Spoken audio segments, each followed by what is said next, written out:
Hello, hello, and welcome to the podcast this week. I am thrilled to have you with me. I am so grateful for all of you who listen from all over the world. It's amazing to be able to look at the statistics from where people are listening from, and I literally am blown away by how many of you are coming and listening from all over the world. So thank you so much from the bottom of my heart.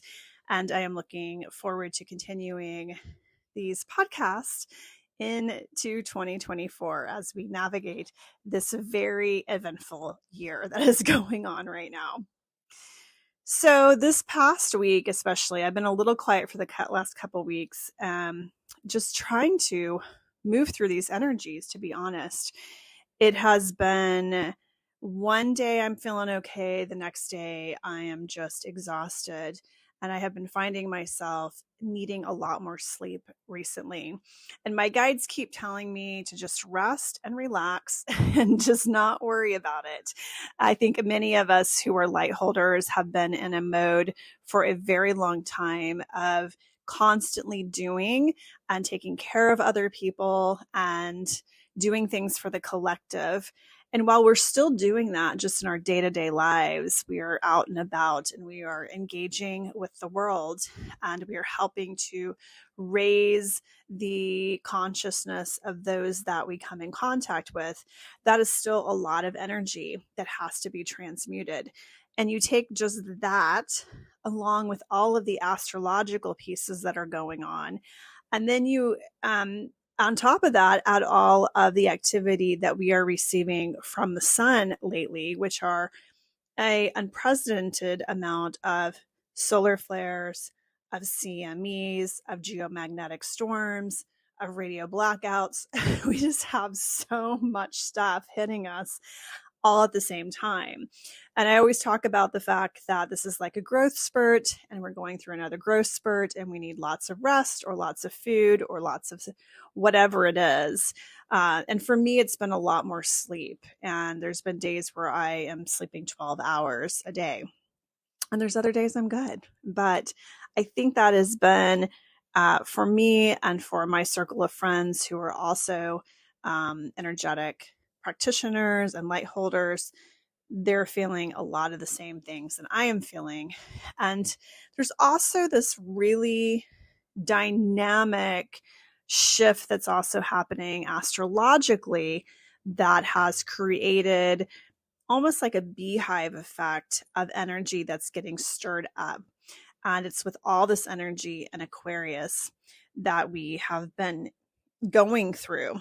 So we currently have 5 planets in Aquarius. That's going to change very soon as we move into the Pisces mansion and these planets move with it. But we've got, of course, the sun. We have Pluto that moved in to Aquarius. And then we have Mercury, the planet of our thoughts and communications. We have Venus, the planet of how we give and receive love and our personal values and our financial systems. And then we have Mars, where it's all about how we take action, how we take care of the self. It's all about the I. So that's a lot of energy, all concentrated in this little planet called Aquarius that is here to shake up the status quo. It is here to really break down the systems. And what was interesting about this is that Mars, Mercury, and Venus have all had to transit over Pluto at 0 degrees as it entered Aquarius. And this is a lot of unearthing that has been coming to the surface. So there's been a lot of unearthing about our unconscious patterns, our thought patterns, how we think, how we communicate. There's been a lot around our relationships, how we give and receive love, and our personal values. And then there's been a lot about ourself, how we take charge, how we step fully into our power. And this beehive that's been stirring up has been bubbling to the surface a lot of anger, frustration, insecurities, feelings of abandonment. There's a lot of old wounds that have been stirring up within this Aquarian energy. And it's not just a personal thing that's been happening. It is also on a collective level that we are seeing this start to shift and start to bubble up even more.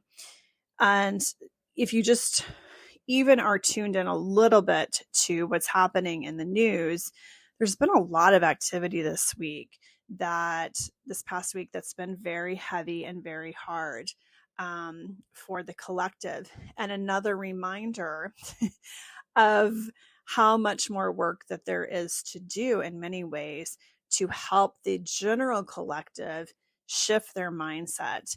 And all of this is a setup in order for us. There's different events that happen that help to trigger a consciousness shift, really, is what it is. It's helping us to shift our consciousness. And there's a lot of things as a collective that we become very immune to. We become very numb to. And this was very much on display this past week as we in the United States had another mass shooting at an event that was designed to celebrate the Super Bowl team's victory. There was an outbreak that happened, and that was a tragedy that happened. And that is a collective trauma. An example of a collective trauma was there's many other things like that going on in the world, from, civil wars to actual wars to genocides happening, you name it. There's so many events that are going on around the world and have been for eons that are part of this collective trauma that we all hold. And each of us holds our own trauma. And when I have seen clients, there is really 3 areas that I focus on as it relates to how we release trauma from the energy field. There's, of course, your own personal trauma that you have collected in this particular lifetime. And we look really at those very personal situations. Then we look at past lifetimes. How many past lifetimes have you carried perhaps some of the same storylines and traumas that you're exhibiting in this lifetime? And the third is we look at the ancestral line.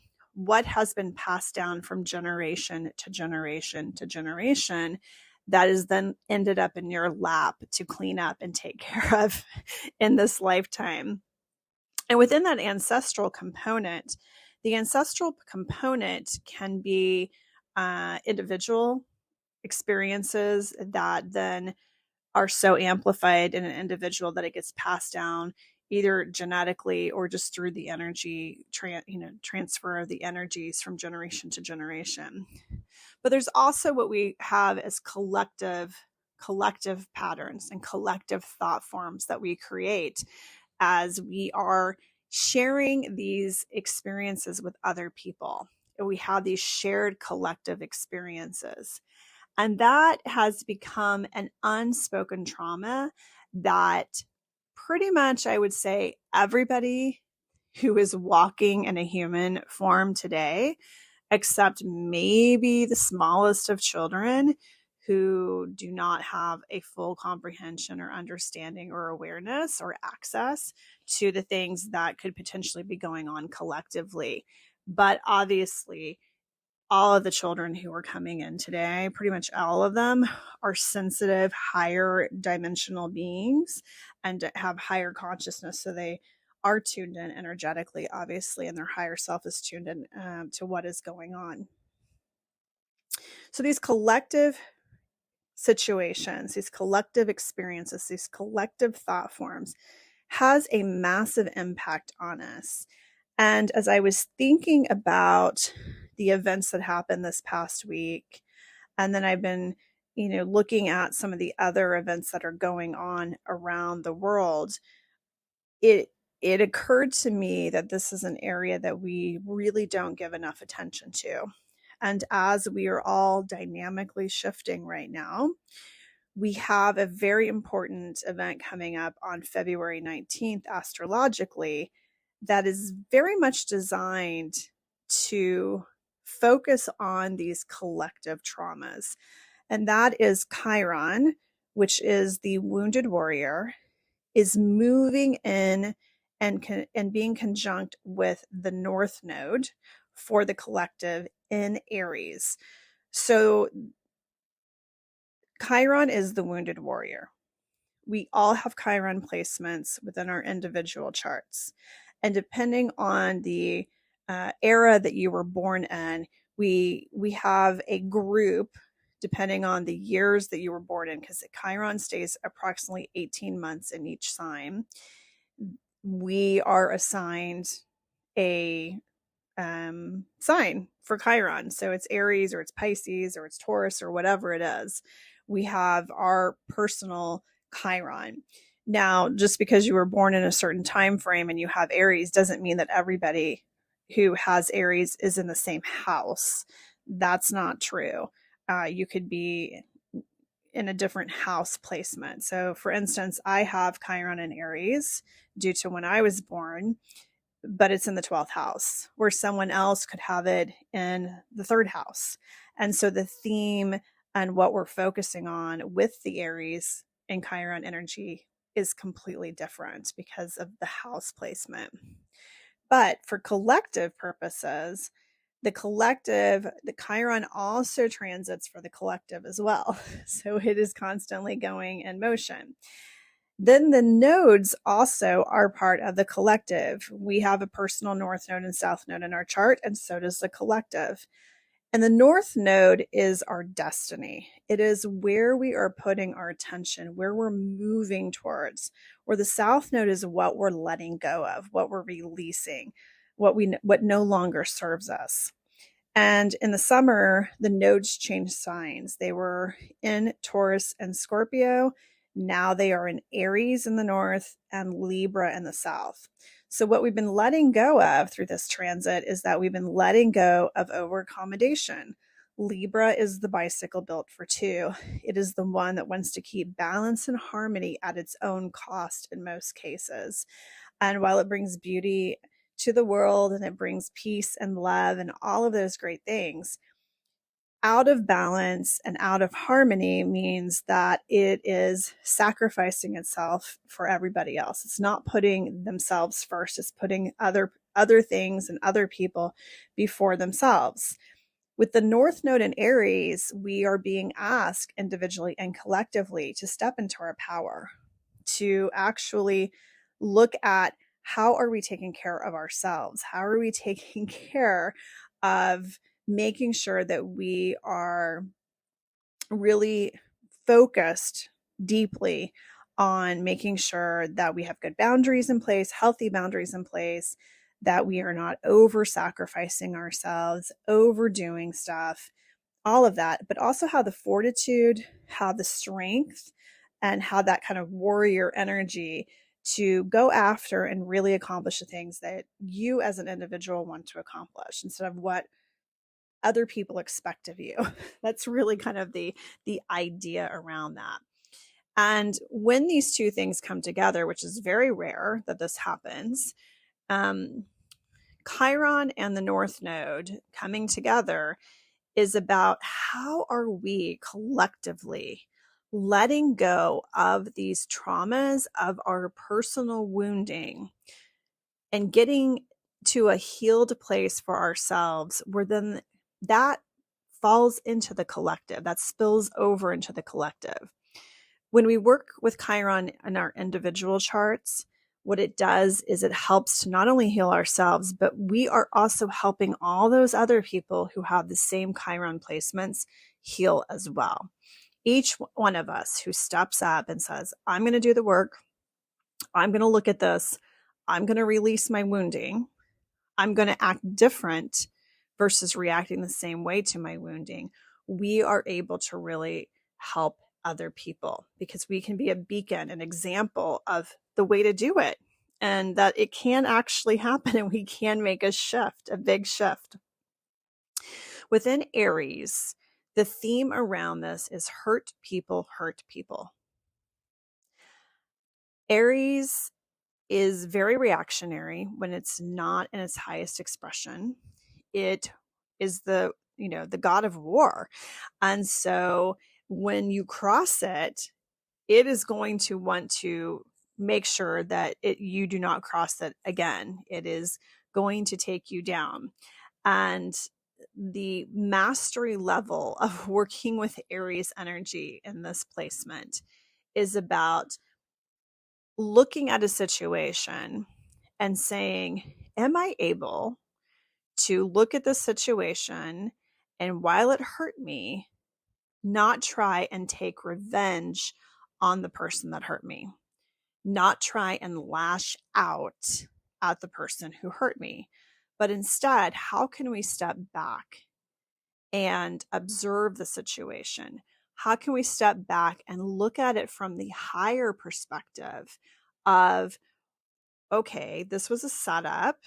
I am learning a lesson from this. What is the lesson? How is this person actually being a teacher to me? And how are they helping me to evolve and grow? And taking a little bit more of that Libra energy in some ways, which is playing more of a balanced approach, more of a neutral approach to the situation versus lashing back out. Because what we're seeing from a collective trauma standpoint, so if we circle back to the collective trauma piece of all of this, and the reason why it's so important right now for us to be looking at the collective trauma as we're doing our own personal excavation is because what tends to happen in our society as a whole is exactly that unhealed Chiron and Aries approach, which is you hurt me and I'm going to hurt you. And this unhealed collective trauma is so deep and it goes back generations, many, many generations. That's why it's very closely linked to the ancestral components, because a lot of this collective energy is around this very unhealed place. And you amplify that with having access to things that then alter your mind, alter your state even further, then we've got a recipe for great disaster. And I think we're at a pivotal point right now with this energy that we have a big choice as individuals we have to make. And we can continue down the same path, which is not working. We are just seeing an escalation of conflict and more trauma and more pain and more suffering that we're seeing playing out around the world. Or we can take a totally radically different approach to how we handle these things moving forward. And that's what I love about the Aquarian energy and being in the Aquarian mansion right now. We're getting close to going into Pisces. And so when this North Node Chiron conjunction happens, we will have just moved into the Pisces mansion, which is a lot of unconscious, but also a lot of looking at it from both the spiritual, the higher level, as well as how we can implement it at the earth level. But the Aquarian energy and this Pluto being in Aquarius for the next 20 years, it is going to continue to bring to the surface example, example, example. Exhibit A. Okay, how are you guys going to react this time? Example B. How are you going to react to this? Are we going to continue to react the same way, which is hurt people, or are we going to change and try a different path? Are we going to look at it from a different perspective? And that's really the big lesson that we're all getting right now as we look at this trauma, as we look at how we can heal this for ourselves and for others. So as you're doing a lot of your own personal work, and we're continuing to have a lot of assistance as the energies are coming in, not only from the sun, but we have a lot of energies from our support families, from our guides that are coming in as well to assist us in really clearing out and shifting our focus here.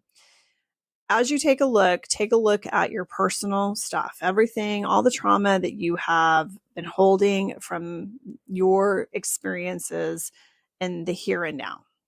And in this embodiment, look at those traumas. What are the things that happened to you? What experiences happened to you that really impacted you? And are things that are coloring the way that you're looking, the lens in which you are looking through, and you're seeing your life and you're reacting to certain situations from that.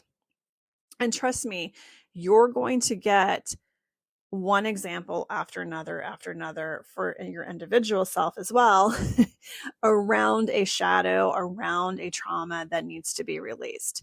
You will have people put into your life who will be demonstrating exactly the things that you need to look at. So look for those clues because they are mirrors for you. Once you get through the personal stuff, this life stuff, then it's about the ancestral pieces. So, what are the components that you're carrying for your ancestors? And some of this is, not well known. And if you live in a location where your grandparents or your great grandparents immigrated in from a different location around the world, a lot of those stories have gotten lost. They've gotten lost over the years because a lot of people had to suppress and hide their identities, change their identities, etc when they immigrated to a different country. But there is usually a patterning that you can see within your own family of certain beliefs, certain things, outlooks on life that are definitely held within the ancestral line that you can look at. And then if you are still holding on to something after you've cleared those two things, the past life pieces are really important as well because we are holding within our energy fields the recordings and the information and the emotions and experiences from all of our lifetimes within our energy field.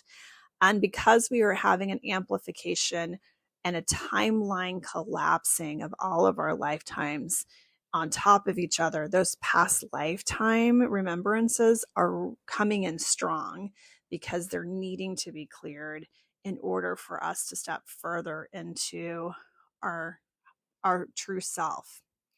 So that's going to be another big piece. And then the secondary layer on top of that then is the collective pieces. If you know a little bit about your ancestral line, there could have been a lot of collective pieces. For instance, some things I see a lot in clients when I work with them is there has been a forced move that has had to happen. They've had to move from their homeland due to war, due to religious persecution, all of those things. That is deep. That information, that emotional toll that it took on the ancestral line is super deep. And there was a lot of grief and a lot of loss that came in those situations. So that is one thing.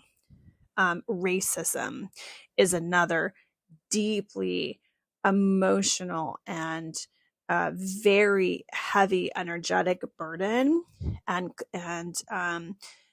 definitely congestion within the energy field that is held. If there is experiences of being in a war, having to go fight in a war, having been part of one of the major world wars, that is another collective trauma that many people have experienced together. So those collective patterns are very layered. They are very much a part of all of us. And we kind of forget this because, especially I think in the United States, it's very common for us because there's so much violence in this country, especially. You kind of travel around the world as I do, and you don't see this in other places. There are pockets, of course, but I think that we have one of the highest rates of of deaths because of violence. And we have that combined with a 24-hour news cycle that is constantly in your face. And we have devices in our hands that are pushing messages to us of what's going on. And you are absolutely impacted by this. Whether you were part of the event or not, or part of the situation, you are fully impacted by this. And we have gotten very good at trying to be numb about it, trying to think that it doesn't impact us. And it does. It is a constant reminder of feeling unsafe, feeling like you can't really live your life. You can't go places. You can't do things. You don't want to be in a crowd. You don't want to go out to dinner. Like, those thoughts start running through a lot of people's heads. And this is not normal. This is not normal. And that collective trauma from those situations is only growing. It's only growing. And so the reason I really wanted to emphasize this particular event on February 19th, and it will be happening for a little bit. And so it's not like a one and done and it's in and out in a few days. This is going to stick around for a little bit. Is because it's time for all of us to take responsibility. It's time for every single one of us to take the responsibility to step up and do the work. We are all carrying the stuff. There is very few people who are walking on this planet that are completely free of karmic debt, that have done the work, that have offloaded the karmic debt, that have worked on the trauma, that have worked on the subconscious mind, that have worked on the, distorted lens in which we look at life and that we project out to everybody else. Very, very few people have fully done the work to transform and be free of those things. And this particular point is asking us, and really not asking, it's demanding of us that we have to make the changes within. And we each have to step up and take the responsibility, put on our big girl and boy pants, and do the work.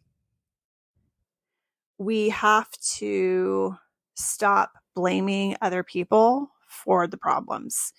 We have to look at ourselves and say, I'm also part of the problem and I can be a part of the solution.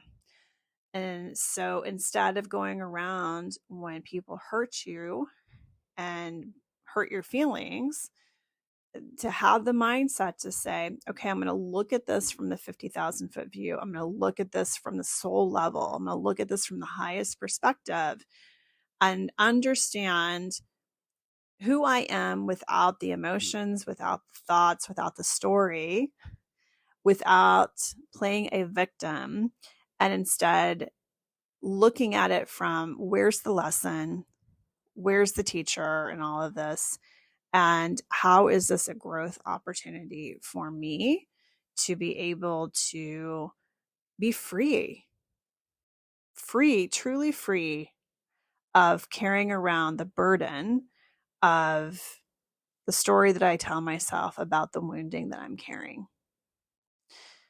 There's not one human being who is not completely free from that wound, just like Chiron was never completely free from his wounding of his mother rejecting him because he came out half man, half beast. And it didn't matter how hard he worked and what a great warrior he became and how Zeus took him under his wing. He was always carrying in his mind the rejection of his mother and trying to prove to her that he was worthy. And I think a lot of us can relate to that wounding. And, we each have a little bit of a different wound, but it's our responsibility to recognize that wound and to grieve it, but then release it. Because we cannot shift our society. We cannot shift our world. We cannot go into a place of harmony and peace unless we find that peace within ourselves. And the more of us that find that peace within ourselves, the much faster that we all can get to a place of true harmony and peace for the collective and on this planet.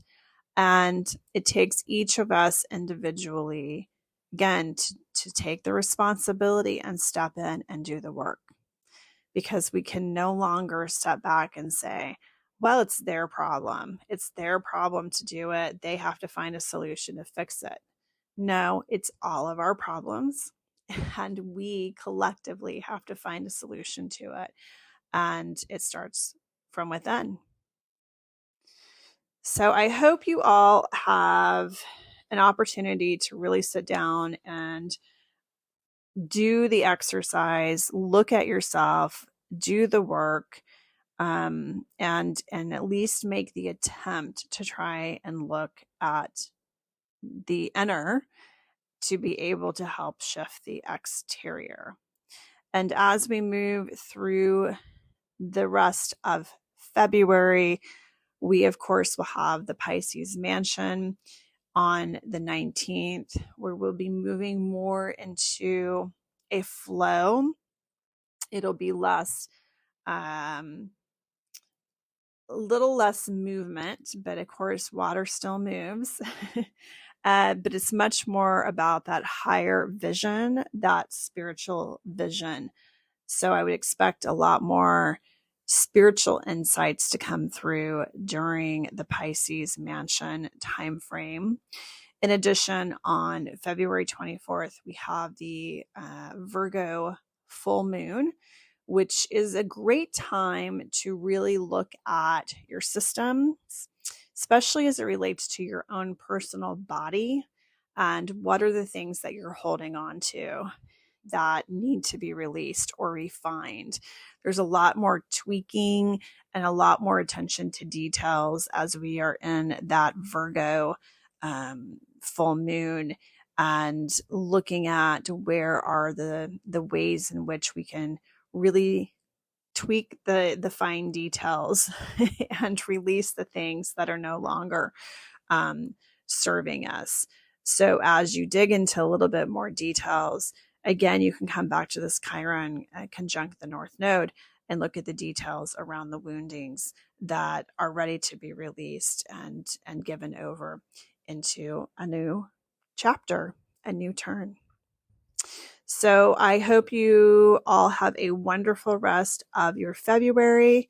I am going to take a little time off here to have some rest and relaxation for myself.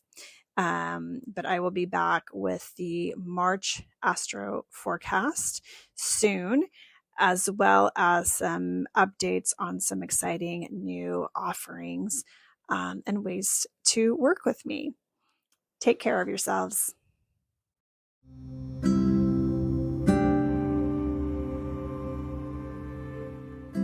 Thank you for listening to this episode. If you enjoyed it, please rate, review, leave a message, or share with others who may find it helpful.